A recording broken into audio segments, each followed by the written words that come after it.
You are listening to the Eating Disorders Recovery Podcast with me, Tabitha Farrar.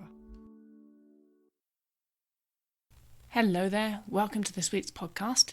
This week I'm talking to Dr. Jennifer Gaudiani, and I had an email from somebody. I'm always saying, if you've got a question for Dr. Gaudiani, then shoot me an email. Well, I get quite a few, and this time I got one from somebody asking that we could talk about medical issues affecting trans and non-binary individuals. And so that's what we're going to talk about. Hope you enjoy the conversation. Here's Dr. Gaudiani. I am game to talk about this with you, and I think it's really important for me to start very slowly by saying I'm an expert in the medical complications of eating disorders, and I have the great joy of taking care of a number of individuals who identify as either trans or non-binary. And I've done some research because of the chapter in my book on individuals who are from gender diverse or sexual diverse populations.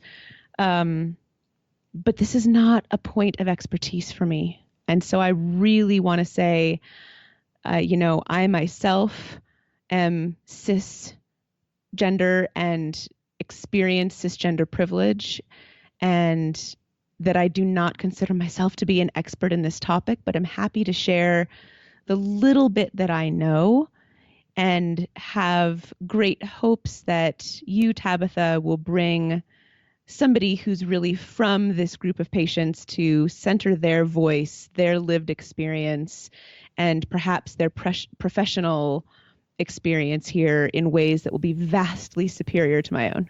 So the first thing I'd like to ask then is, you just mentioned that in the book that you recently published, and that I gather is doing phenomenally well, that there's a chapter on this topic, on this population in there. So I guess my first question is why? Ooh, well, that's a fantastic question. So anyone can have an eating disorder, and there are certain populations that have specific risk factors that deserve to be highlighted.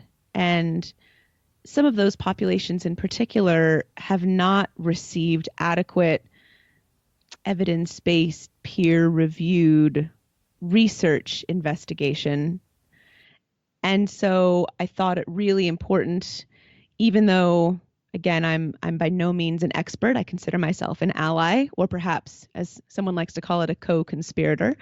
I am not, in fact, an expert, but I thought it was really important to share some of the data so that individuals who do identify as gender or sexual minorities would be able to have representation. And so really your intention there is because your book is mostly aimed at medical professionals, correct? So, well, my book's aimed at all clinicians who take care of people with eating disorders, for those with eating disorders themselves and for their loved ones. So it's actually not, it's meant for everybody.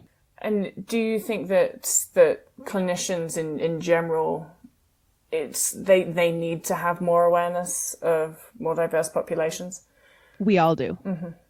And so hence actually sort of calling that out, having a section in your book that's right. Yeah, I think that's just right. Yeah, exactly. And so whilst you were writing that section in your book, if you can remember the section, what would you say that the main focus is around? What's the main content? Yeah, so, I think for the purposes of today's podcast, we're talking a little bit more about gender minorities, not about sexual minorities necessarily. It's probably a whole different podcast. And I think that my hope was to highlight a sample case, to talk about the prevalence of eating disorders in those who identify as trans and non-binary, and to identify some of the real harm that physicians can do when sufficient awareness is lacking. Can you give me some examples? Yeah, so let's imagine that an individual who is assigned female at birth and identifies as gender non-binary has developed an eating disorder. and is working with a therapist in the community, and the therapist is quite concerned about their medical health, imagining that this individual uses the pronouns theirs and them. They might go to the doctor and see a medical form in the waiting room that says gender, male, female, with no querying of pronouns. Or they might be discussed by the doctor. They might be told, oh, you have an eating disorder? You look like a healthy girl to me, i.e.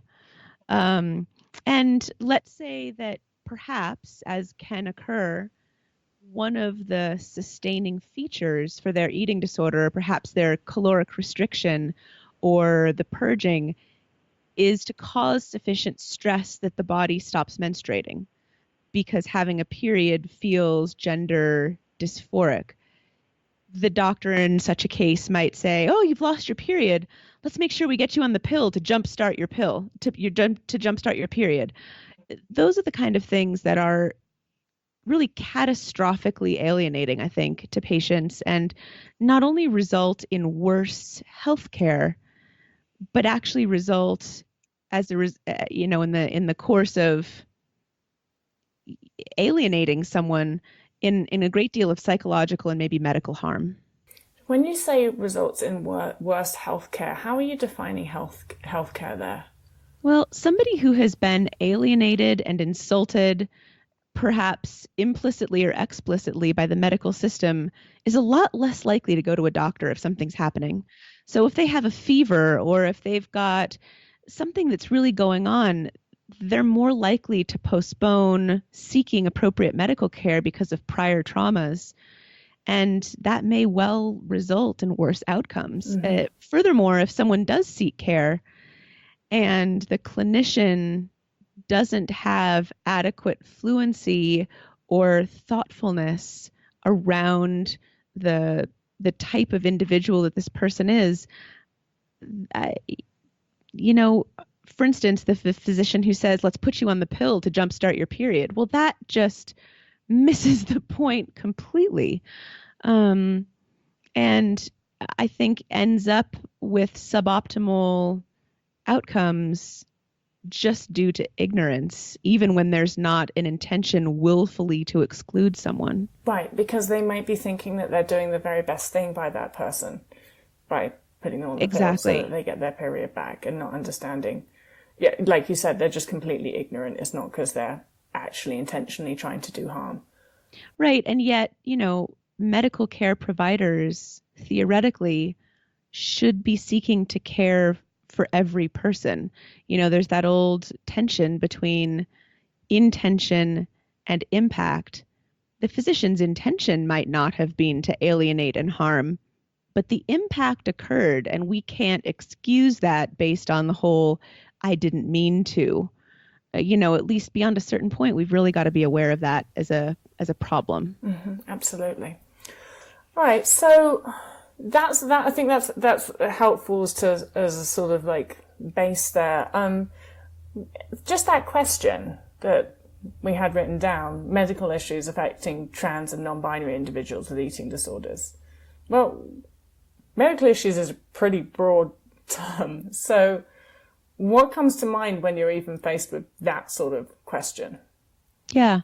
Well, first of all, someone who is trans and non-binary can have every single medical problem of someone who's cisgender. That's the first thing to say, of course, that the entire pantheon of possible medical complications will and may affect their bodies too. And I think then the question, as we've addressed minority stress in the doctor's office and that feeling of being invisible or rejected, even worse, because of how one understands themselves to be, then we've got making sure that someone actually can see the classic medical complications of eating disorders, sort of that might affect any body, but then see it through a lens which is appropriate to the individual. So when I have a patient who is assigned female at birth and who identifies as gender non-binary, for instance, and as we've said in this example, if their period has gone away due to their eating disorder and nutritional rehabilitation will cause their period to return, I'm going to have a conversation with that individual, if they welcome it, about, should we think of alternative ways of getting your period to go away? Should we think about an IUD?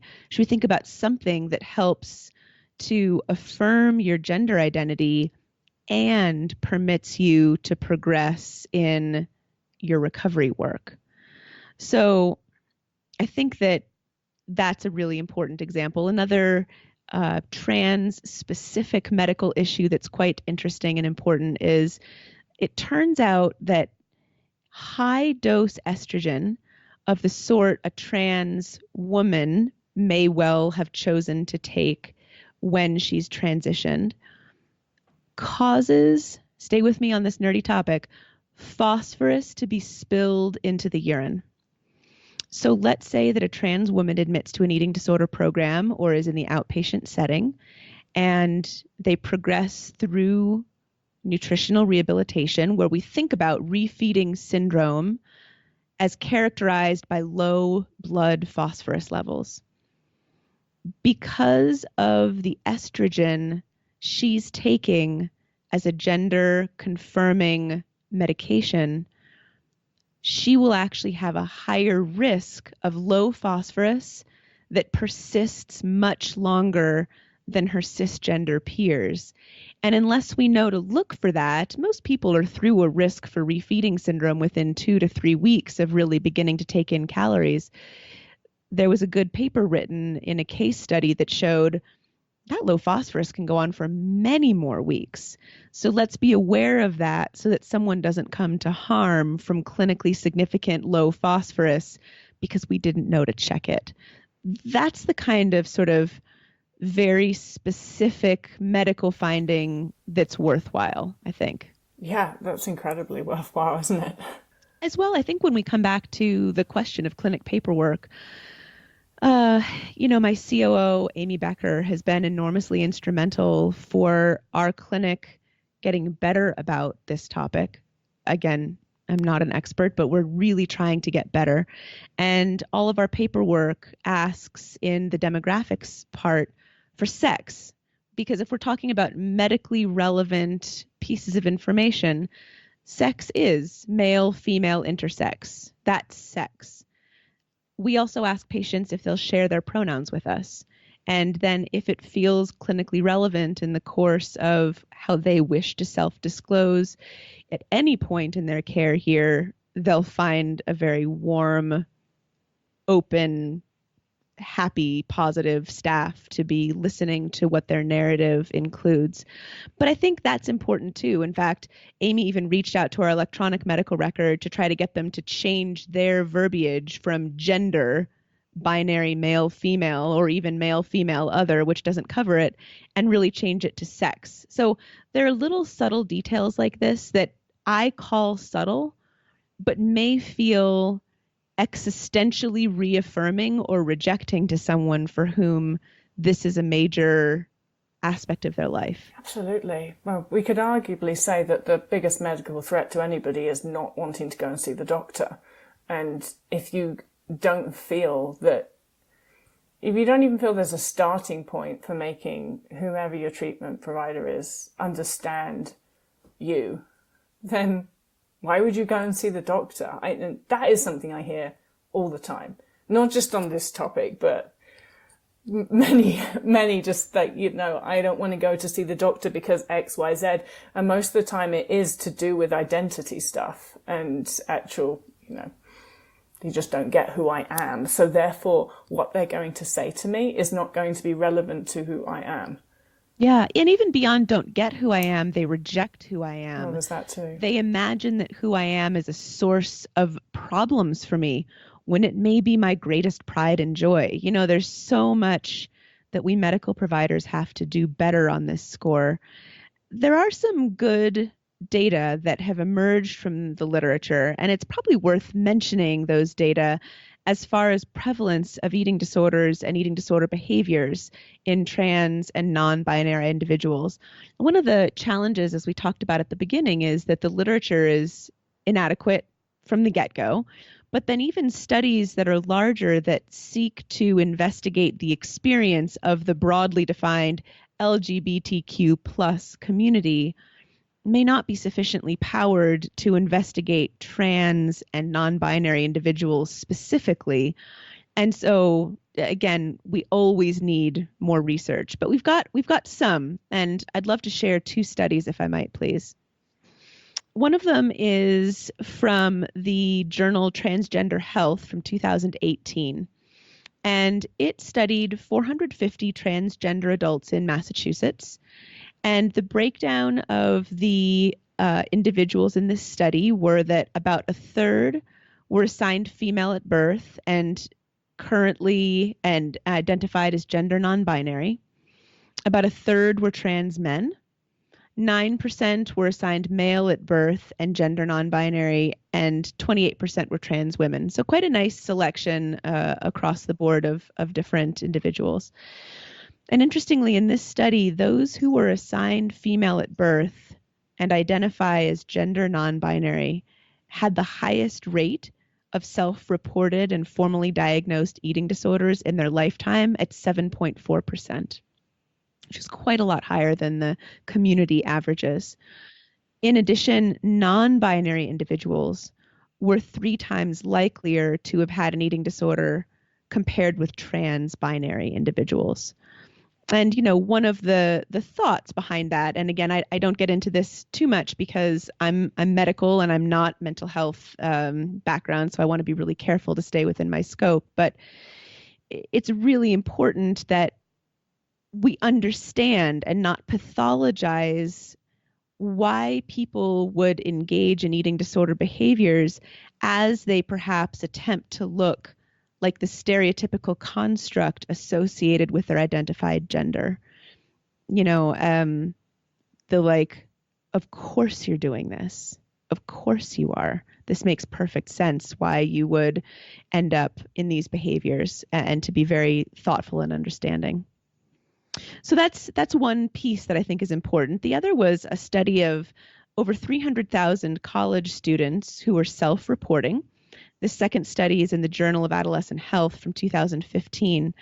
And they chose the population of cisgender heterosexual women as a comparison population for a sort of baseline for eating disordered behaviors. And in that comparison population, 1% had been diagnosed with an eating disorder in the last year, 3% had vomited or used laxatives in the last month, and over 3% had used diet pills in the last month, which is about what we consider to be typical for epidemiology. By contrast, transgender students were 200 to 400% more likely to use eating disorder behaviors than that comparison population. Cisgender heterosexual men were about a third as likely as the cisgender heterosexual women. Gay men in this study had about 1.5 times the formal eating disorder diagnoses, or 150% more likely. And in this particular study, lesbian women had similar rates as the baseline population.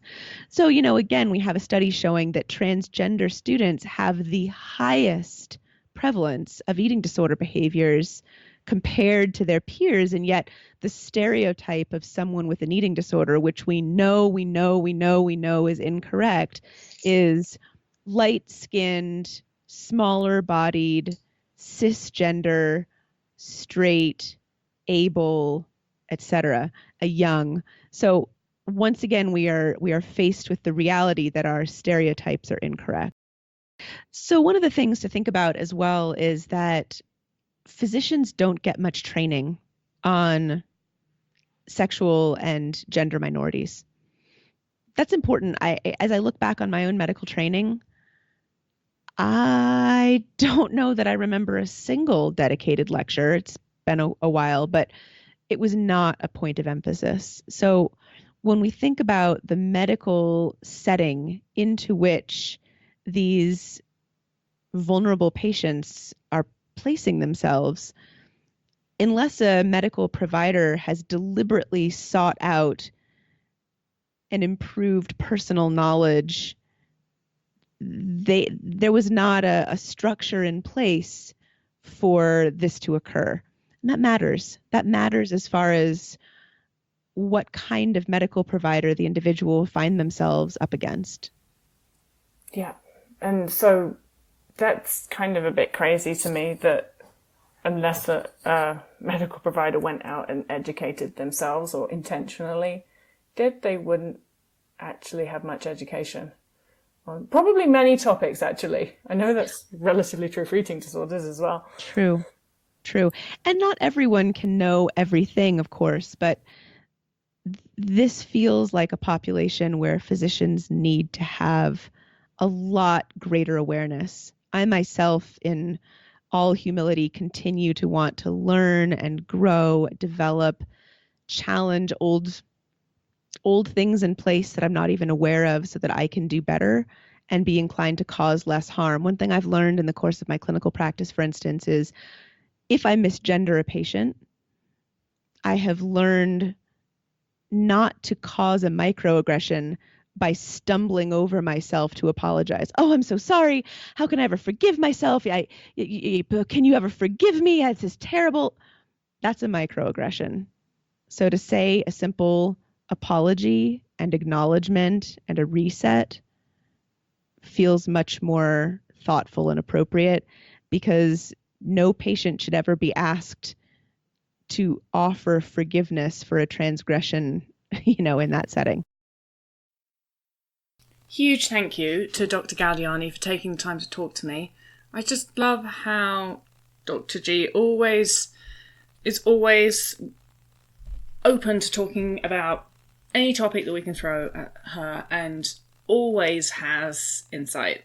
Just so much experience there. That's what that is, isn't it? That's experience of having worked with a lot of people and being open and listening. So, thank you. I'd love to continue this topic. If you have any ideas of people that I should talk to, reach out to, then you can email me. And if you would like to be a guest, then of course email me. My email is info, that's info, at Tabitha, TABITHAFARRAR.com. I look forward to hearing from you. Thank you. Cheers, and until next time, cheerio.